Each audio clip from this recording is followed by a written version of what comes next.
segunda pergunta da jornalista Margarete para o candidato Wilson. Candidato, não é novidade para ninguém que a sociedade vai evoluindo também em seus conceitos, né? E com relação ao âmbito de família, de relacionamento homem e mulher, muitas questões estão sendo colocadas a público, assim, discutidas abertamente. Uma delas é a gravidez indesejada. O senhor acha que o caminho é o aborto? Qual seria a solução? E de quem deveria partir a decisão? Do casal, da mulher, da religião ou do político? 1 minuto e meio para Wilson Santos. Olha, a Bíblia diz que devemos ter o livre-arbítrio e assumirmos as consequências dele. Como nós somos um país cristão, o Brasil sempre trabalhou, seja no catolicismo, seja as igrejas protestantes, espíritas, as pentecostais, a postura contra o aborto. E a legislação nacional admite o aborto em poucas circunstâncias. Quando a mãe corre risco ou quando foi motivado por um estupro. Então, nessas duas condições, apenas há algumas religiões, inclusive, que no caso do estupro, são contra o aborto, mesmo nessa condição, mas eu acompanho a linha cristã, eu acompanho o pensamento majoritário da religiosidade nacional e a vida deve ser gerada, deve ser cuidada. Eu tive um caso importante. Eu tive um filho antes do meu casamento. E já casado, com 4 meses, apareceu a mãe e me procurou. Nós, imediatamente, eu contei a minha esposa, recém-casada Adriana, que está acompanhando esse programa, e nós resolvemos fazer o DNA. E o DNA deu positivo, era meu filho. Peguei o moleque, pus embaixo do braço, ficou comigo, está com 32 anos, já me deu 5 netos, bicho danado, namorador, e está formado em Direito, trabalhando, feliz da vida. Então eu assumi... Tempo, candidato. Seguindo a ordem do debate, agora o jornalista Lúcio Sorge, da TV Record, faz 2 perguntas iniciais para o candidato Wilson Santos. Jornalista, boa noite, obrigado pela sua presença. Sua primeira pergunta. Boa noite, Antônio. Boa noite, candidato Emanuel Pinheiro. Boa noite, candidato Wilson. Primeira pergunta para o candidato Wilson Santos. Os seus adversários dizem que o senhor tem uma imagem ligada à mentira, de que não cumpre o que promete, tanto é que a senhora Virgínia Mendes, esposa do prefeito Mauro Mendes, usou e abusou disso nessa campanha. Seus adversários dizem que o senhor não tem limites quando ataca os seus concorrentes e citam exemplos de Alexandre César do PT e do próprio prefeito Mauro Mendes. O senhor diz que quer voltar à prefeitura pelo bem de Cuiabá, mas seus adversários dizem que o senhor é uma espécie de ícone do Comitê da Maldade. Isso ajuda a explicar a rejeição que o senhor tem? Resposta do candidato Wilson Santos. Lúcio, com todo respeito, eu estava assistindo agora há pouco as vinhetas, as inserções, agressões o tempo inteiro a mim. Quem passou o dia inteiro hoje em casa viu. A minha propaganda é música, alegria, proposta, é o prato cheio, a volta do Cuiabá Veste, é a parceria com o governador Pedro Taques para fazermos e concluirmos o novo pronto-socorro, retomarmos e concluirmos o Rodoanel, o prato cheio, bolsa universitária. Vamos, junto com o governador Taques e com o ministro Bruno Araújo, fazer o maior pacote de casas populares, o Minha Casa Minha Vida. O que eu quero é ajudar o povo. É só pegar as propagandas na TV e no rádio, é pau no Wilson o dia inteiro, é pau o dia inteiro. Eles que batem em mim, que me agridem, que me acusam. Eu estou aqui quietinho apresentando propostas. Os meus programas, todos os dias, são bem avaliados. Nós não agredimos, nós não colocamos sequer a família no meio. A gente tem esse respeito, esse cuidado. Então, é como você disse, são os adversários que falam. Não teve um prefeito nos últimos tempos que fez obras estruturantes em Cuiabá, Lúcio, respeitando todos que trabalharam muito bem. Uma ETA Tijucal, que atende 120 mil pessoas. Uma Avenida das Torres, que corta mais de 20 bairros.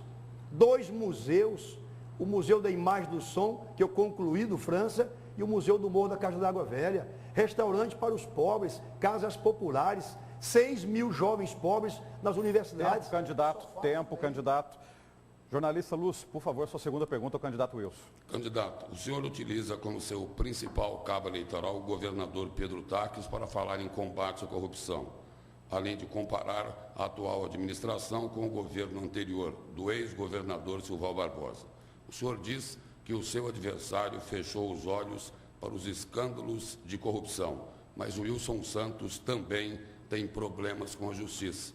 Nas obras do Rodoanel, as suas contas foram bloqueadas pela suspeita de desvio de recursos públicos e ainda teve o escândalo da SEDUC envolvendo gente bem próxima ao senhor. O eleitor não pode ficar com a impressão de que os dois candidatos se equiparam, que o Wilson e Emanuel se nivelam por baixo. 1 minuto e meio para o Wilson Santos. Muito boa essa colocação, Lúcio. Aqui deixar bem claro, o episódio da SEDUC, que envolve o ex-secretário Permínio, o governador Taques agiu em questão de horas. No mesmo dia, com rigor, ele fez a exoneração do Permínio, que teve a ética de pedir a exoneração.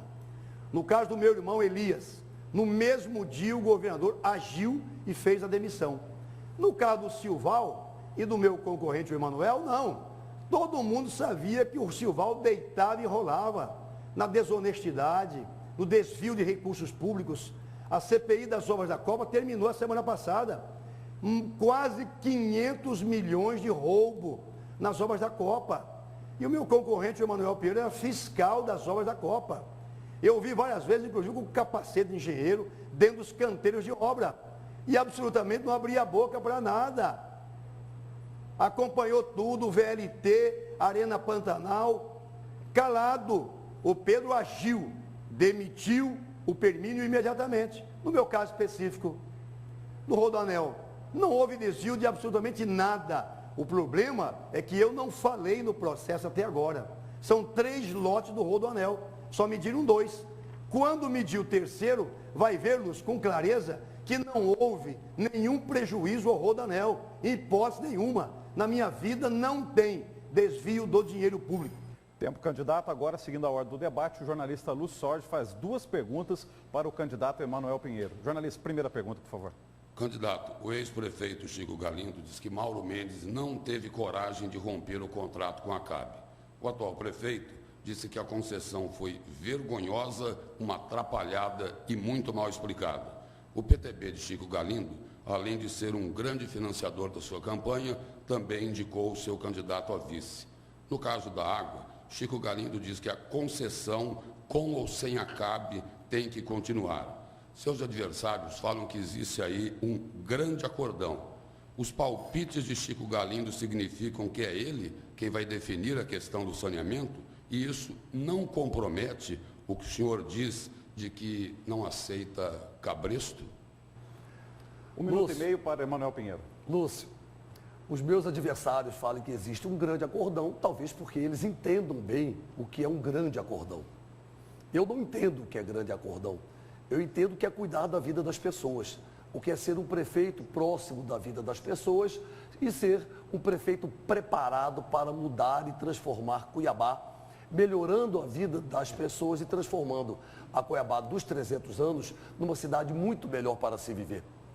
O PTB realmente me apoia, um grande partido, e quem preside o partido é o ex-prefeito Chico Galindo e Oswaldo Sobrinho, ex-senador desse estado, homem de bem, íntegro e honesto, respeitadíssimo, indicou com aval do partido o candidato a vice-prefeito, que inclusive é primo do meu adversário. Um rapaz extraordinário, Nilvan Ribeiro, que vem nos dando um grande apoio e uma ajuda extraordinária, sendo um grande batalhador aí por essa candidatura que está conquistando o coração e a alma da população cuiabana.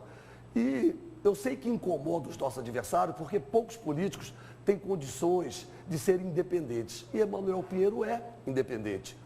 Quando o meu adversário fala que, na época, eu não fiscalizei, as obras da Copa do Mundo eram recursos federais. Eu era fiscal aqui na comissão e o senador Pedro Taques era o fiscal na comissão de fiscalização do Senado. E não tinha bola de cristal para adivinhar que iria acontecer todas essas denúncias. Ou eu vou ser injusto e dizer que Pedro Taques é corrupto? Tempo, candidato. Segunda pergunta do jornalista Lúcio para o candidato Emanuel. Candidato, no caso da aposentadoria de R$ 25 mil por mês, numa continha rápida, o senhor, ao longo de 14, 15 anos, multiplicando-se esse valor de hoje, o senhor já teria recebido, em valores atualizados, mais de 4 milhões de reais em dinheiro público, ou comparando 2 concursos da Mega Sena. O senhor diz que é legal, os adversários chamam isso de imoral. E tem ainda a denúncia de que o senhor foi efetivado como servidor da Assembleia sem os documentos que comprovassem esse direito. Nesse caso, seria ilegalidade. No caso da aposentadoria, seria uma imoralidade. Isso não contradiz com o seu discurso de integridade moral? 1 minuto e meio para Emanuel Pinheiro. Lúcio, Dante de Oliveira era imoral? Roberto França é imoral? Luiz Soares, que foi secretário muito tempo do meu adversário de saúde, era imoral? Oscar Ribeiro é imoral? Ordenamento jurídico à época, Lúcio, muito tempo antes de eu ser deputado, aprovou uma lei que, criando aos moldes do Congresso Nacional, o Instituto de Previdência dos Congressistas. Aqui se chamava FAP, Fundo de Assistência Parlamentar. Lá atrás, anos e anos e anos antes de eu ser deputado. E criaram, não com um condão de ser, como eu disse, uma aposentadoria ou uma pensão, mas sim uma previdência parlamentar, uma previdência complementar, como essa que você, telespectador, vai ao Bradesco, vai ao Banco do Brasil, vai fazer uma previdência privada, paga por um determinado tempo e vai receber esse dinheiro o resto da vida. Então, querem imputar o desespero dos meus adversários, que descobriram de 20 dias para cá tantos defeitos em mim, só coincidentemente depois que eu comecei a liderar as pesquisas de opinião pública. Não se trata de aposentadoria, previdência parlamentar, eu paguei por ela, contribuí por ela e faço direito a ela como Dante, que é homenageado com o nome da chapa, com o nome da coligação do meu adversário. Então, com certeza... Tempo, candidato. E aqui termina o primeiro bloco do debate entre os candidatos à Prefeitura de Cuiabá. Depois do intervalo, os candidatos fazem perguntas entre si. Eleições 2016, o voto na Record.